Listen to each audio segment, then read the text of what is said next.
SVC Media.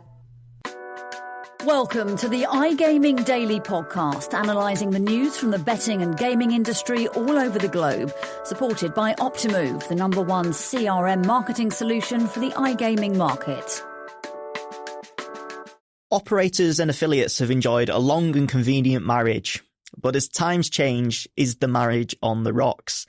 In today's data-driven and performance-led landscape, there are concerns about transparency, rev share fairness, and tracking capabilities. As technology improves and data takes over, is divorce on the way, or can these issues be ironed out? Does the future of affiliation require incremental change or total overhaul? Welcome back to iGaming Daily's Road to Lisbon series, where we talk to key speakers and thought leaders that are set to shape the conference at SBC Summit from the 16th to 18th of September. iGaming Daily is brought to you by Optimove, the #1 CRM marketing solution for the iGaming market. I'm Charlie Horner, and today I'm joined by Matti Pekkanen, Managing Director and founder of Winlandia. Matti, how are you doing today? Thanks for taking the time to join us. Thank you, Charlie. Yeah, I'm doing great. And how are you, Charlie? Yeah, I'm really good, thanks. Looking forward to the SBC Summit.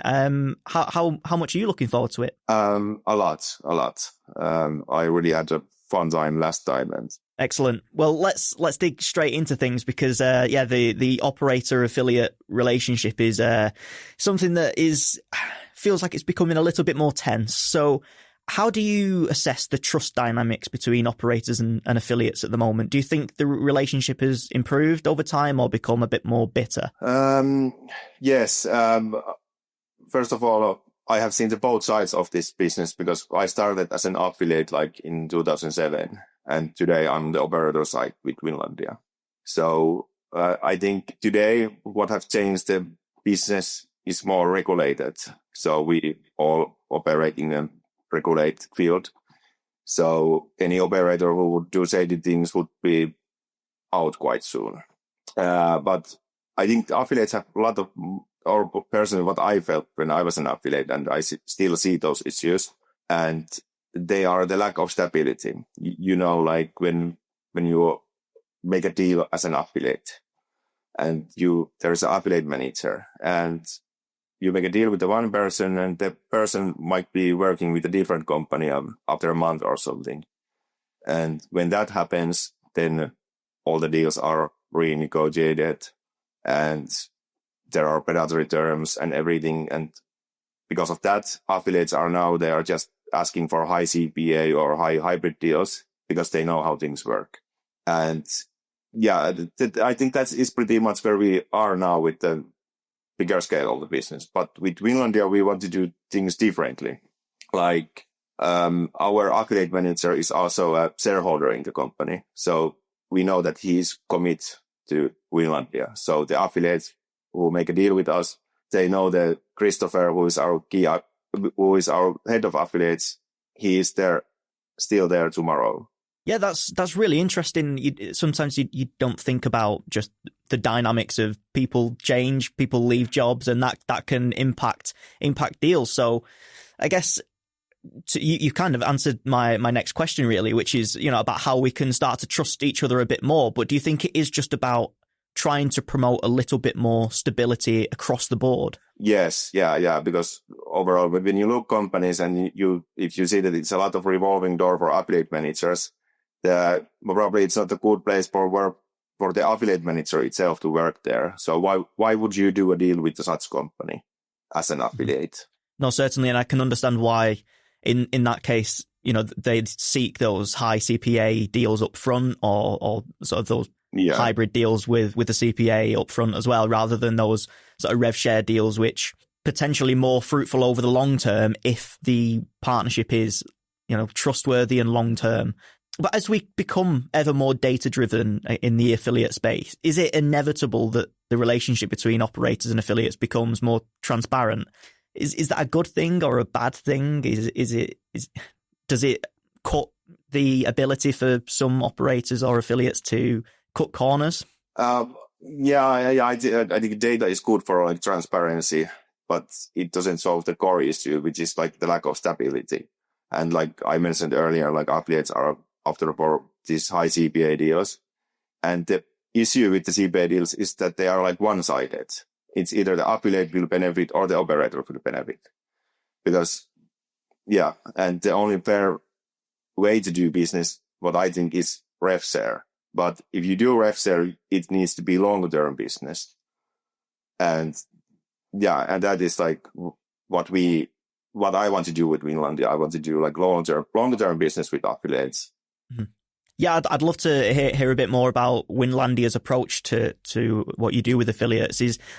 Do you work things on a case-by-case basis with each affiliate, or do you try and promote those long-term rev share deals with all of your partners? Most of our deals are like rev share deals, and we have like long-term partners that we are aiming to build a long-term business. Because, Winlandia was found by affiliates, so our growth has also become from affiliates because they have seen that we are not a company who is chasing those stock market numbers in a way that we don't need to change things. Like if we make a deal, it remains. And yeah, the people know that it's the same people all the time. So yeah, we want to build a long-term business. Mm-hmm. And I guess that ultimately benefits everyone if we're focused more on performance-based deals. If the operator has good intentions and the affiliate has good intentions, then those kind of relationships benefit everyone ultimately. Yes, and I also think like in the ideal world, like with affiliate and operator, they have a perfect symbiosis. Let's think about this way, that affiliate can also act as a retention channel, not just an FTD machine. Like if you are having a rev share deal and you know that it lasts for a lifetime. So why not to keep the operator on the top list all the time and also push the promotions, because you are also getting paid from the current players, not just the FTDs. Yeah, sure. So what's your approach to fostering those relationships to ensure that the affiliates are incentivized to be a retention partner rather than just an acquisition partner? Well, what we are doing, like when we have ongoing promotion, or we let our affiliates know, our key affiliate partners, and like I know because I have been affiliate, so affiliates are always like they are in the need of fresh content, and there's no better press content than like good promotion or something, and mm-hmm. exclusive games and so forth. So it's about giving good access to the affiliates, and in turn they can provide better content, which drives more engagement from the end player ultimately. Yes, yeah. Brilliant. Well, Matti, let's take a quick break. We'll just have a quick ad break and then we'll come back and we'll continue the conversation. Join us in the next part of iGaming Daily. SBC Leaders connects the gambling industry's top-tier operators and associations to share the best ideas, collaborate on solving the biggest issues, and push innovation throughout the betting and gaming industry. If you're an operator and want to join the discussion, visit sbcleaders.com for more information. Welcome back to iGaming Daily, the Road to Lisbon series. I'm joined by Matti Pekkanen, the managing director and founder of Winlandia. We are talking all about the trust dynamics, the affiliate and operator relationships. So, Matti, just to jump back into the conversation, what are the most important aspects of that operator-affiliate relationship for Winlandia specifically? And maybe where do you expect to see some, bigger improvements come in the future? In the future, like we think it is like, I would like to see more like in the industry-wide what we are doing with Winlandia, because we want to foster the longer-term partnerships. And we really I want to bring back, when I started, affiliate meant like a partner. Today, like affiliates are more seen as media agencies, or themselves, they are like more acting like a media agencies, and the partnership is gone. And what we are trying to do, we want to bring back that beauty of partnership.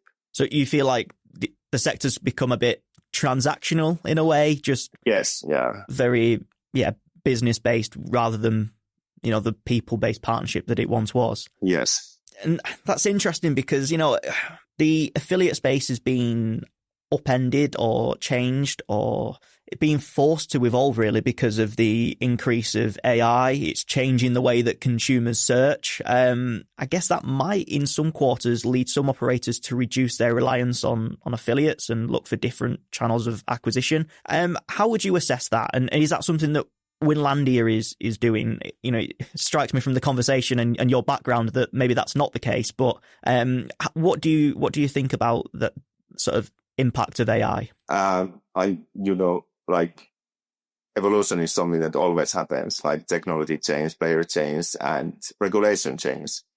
But if we think about AI and those things, let's go back about 15 years, 18 years, and we had like new things like social media and everything, and things always change. And also, I think affiliates will also evolve. If we think about back in the days, it was SEO, and maybe in the future it's more like GEO, but it's just evolving. And I think affiliates will still be important in the future. Sure. No, I'm sure they will. And there's a lot of people who are thinking very heavily on how to be more optimized for the AI age. Yeah, you're right that it might not be SEO anymore. It might be, search generation optimization, and those things will change. But it feels like we're in the midst of that evolution at the moment, and people are still trying to kind of find their feet. So what's the impact on Winlandia's reliance on affiliates? Have you noticed that maybe your sort of conversion rates from affiliate channels has reduced in this period, or is it, say, maybe sort of stayed at a flat level?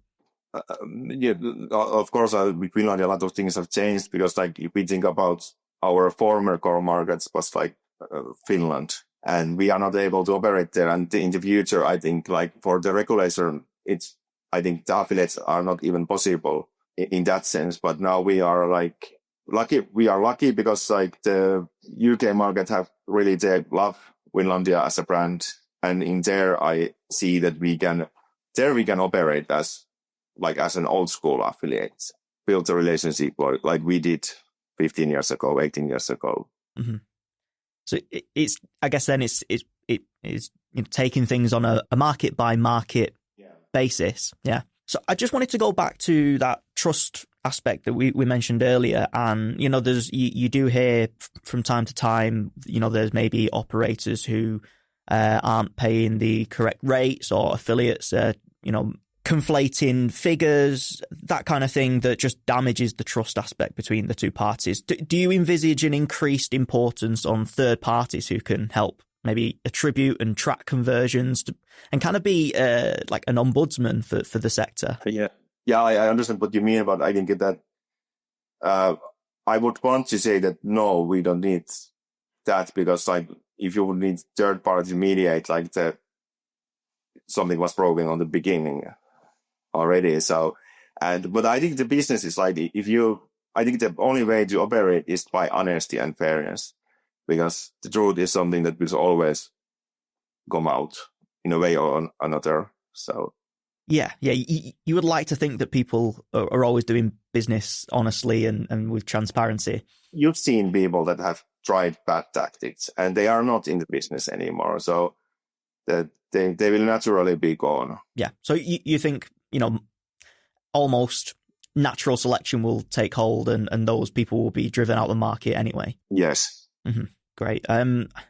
So all in all then, do you think that we need to throw away the entire rule book for the operator affiliate relationship? Or do you think, as we mentioned earlier, it's more about evolution than revolution? Yeah, I think in a way we have already thrown away the rule book, and because there are so many ways to do business together, and the industry is nothing like it was like when I started 17 years ago. But I believe that the long-term business is still possible and the partnerships are still possible. And what operators and affiliates need to think is we need to think of a way together how to grow together, not drift apart, because using in some areas that is happening.